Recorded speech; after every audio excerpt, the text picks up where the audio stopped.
Hi everyone. So we are now halfway through Module 2 of the course, and there are a couple of deadlines that are actually coming up today at midnight, so I wanted to first remind you of those. We have the quiz, the tongue twister assignment, and you have 2 discussion boards, and all of that again is due by the end of the day today. The other thing that I wanted to discuss during this announcement is the interview assignment, which is the large assignment for module number 2. So the interview assignment has several different components, and I just wanted to make sure that everyone was aware of those and sort of understood the details and what was expected of you for the interview assignment. So the interview assignment basically consists of 4 different components, the interview itself and the 3 supporting documents. So first I'll talk about the first 2 supporting documents. The first supporting documents is the interview description, which basically is a 1-page summary of the interview that you're going to be creating for yourself. The purpose of this entire project is to create a mock interview for yourself.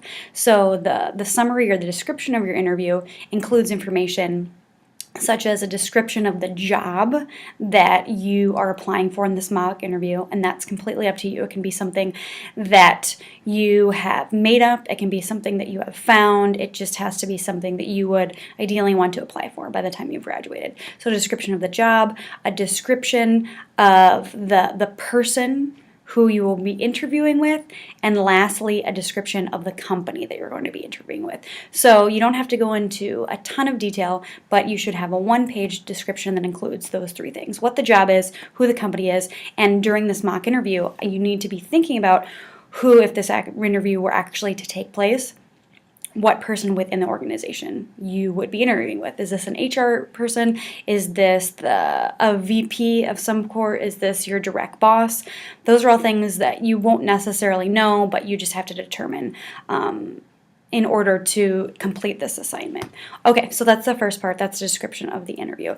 The second part is a resume, and some of you may already have a resume, some of you don't, might not have at this point have a resume, but everybody needs to put together a resume that is catered to this specific position that you're going to be applying for in this mock interview. I would strongly encourage people, and whether or not you have a resume already or not, to take advantage of the Career Center. You can walk in or you can make an appointment, and they will go over your interview with you and get you into good shape for that. So I'd strongly recommend doing it. The resume is the second supporting document for the interview assignment. The third reporting assignment is the self-critique of the interview itself that you'll write up, and there are prompts for that on D2L. You'll write up after you've completed the interview itself. So a couple of details just about how to conduct the interview itself. You will go on to the Interview Stream website, which is hosted by DePaul's Career Center. So just Google DePaul Career Center and Interview Stream. You'll find that. What you're going to do is you're going to set up an account, and then once you are in there, you're going to go in and create an interview with a number of questions that you will answer and record, and then send those to me. Okay, so you will need to choose questions based on the job that you're applying for, and there are also some other prompts in the D2L instructions.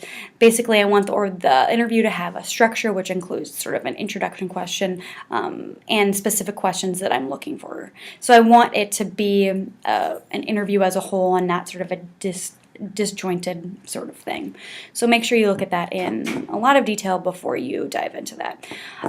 If you have specific questions about the interview or any of the components about it, please reach out to me, whether it be by email or phone, and I'm happy to guide you through that process.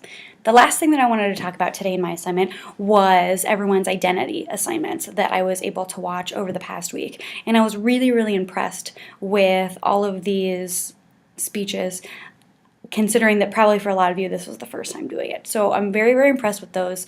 Everyone did a great job. Keep up the good work as far as that is concerned. I want everyone to sort of have the goal in these recorded speeches to try to speak as extemporaneously as possible, and I made a note of that for most people's critiques of the speech. You don't want to give off the feel that you're simply reading the speech. You want to be speaking in a somewhat casual, conversational manner, and you want your speech to have a good flow to it. Otherwise, it's really, really easy to lose the audience attention. So speaking extemporaneously is going to be important going forward. Also, in terms of organizing your speech, so many of you already did this really fabulously for the first one. Keeping a clear organization is going to be important when we move into the informative and the persuasive speeches. And then lastly, and this is something that I mentioned to a lot of you, and I know this is much easier said than done, that a little enthusiasm in these speeches goes a really, really long way. And sort of a monotone delivery is another thing that even in a mediated context like this, it's really, really hard to keep your audience's attention unless you put a little enthusiasm into what you're talking about. So for upcoming speeches, you do get to choose the topic for what you're going to be talking about. So I would strongly encourage you to speak about things that you actually are excited about and have some level of passion about, because that really shows through, and that little bit of enthusiasm really helps to keep your audience's attention as you are talking about whatever it is you're talking about in any given speech. So that's all I have for you this week.